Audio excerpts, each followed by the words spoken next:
L'un des médias les plus fiables et les plus utilisés au monde, la radio entame son 2e siècle de service. Cependant, elle est confrontée à des défis en termes d'audience et de revenus liés entre autres aux plateformes numériques et aux médias sociaux. Malgré l'avènement de ces nouvelles technologies, plusieurs Ponténégrins restent accrochés à la radio. Malgré l'Internet, malgré la télévision, on a toujours besoin de la radio. L'information, surtout, ce qui est important, c'est l'information concernant notre pays et les informations un peu partout à l'international, par exemple. Mais surtout, ce qui est important, c'est le Congo, en fait. On parle beaucoup de notre pays. Mais sans médias, le monde ne peut pas se communiquer. On consomme avec les médias. C'est très important. Donc, le média numérique et la radio jouent le même rôle.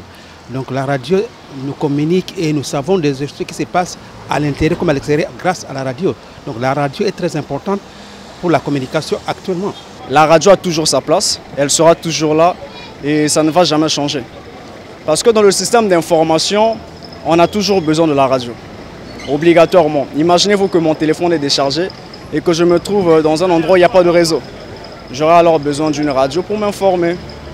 Par exemple, avec la CAN, on a vu des commerçants qui ne pouvaient pas se déplacer, donc il fallait donc avoir une radio pour savoir le joueur qui a marqué et pour comprendre.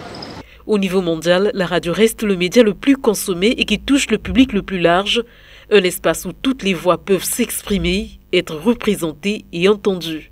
Partout où tu peux retrouver, tu vas écouter de la radio. Même au niveau du téléphone, même au niveau du portable, vous avez la radio. L'information ne peut pas seulement être visuelle, mais aussi audible. Parce que quand on entend, on comprend mieux. Celui qui a vu, peut-être n'a pas mieux compris que celui qui a entendu. Donc on a toujours besoin de la radio. Elle ne peut jamais cesser d'exister. Et l'Internet existe, s'il y a des vidéos sur YouTube, on s'est inspiré de la radio. Donc les vieilles méthodes restent aujourd'hui, c'est fondamental, on ne changera jamais ça. On pourra juste apporter quelques modifications.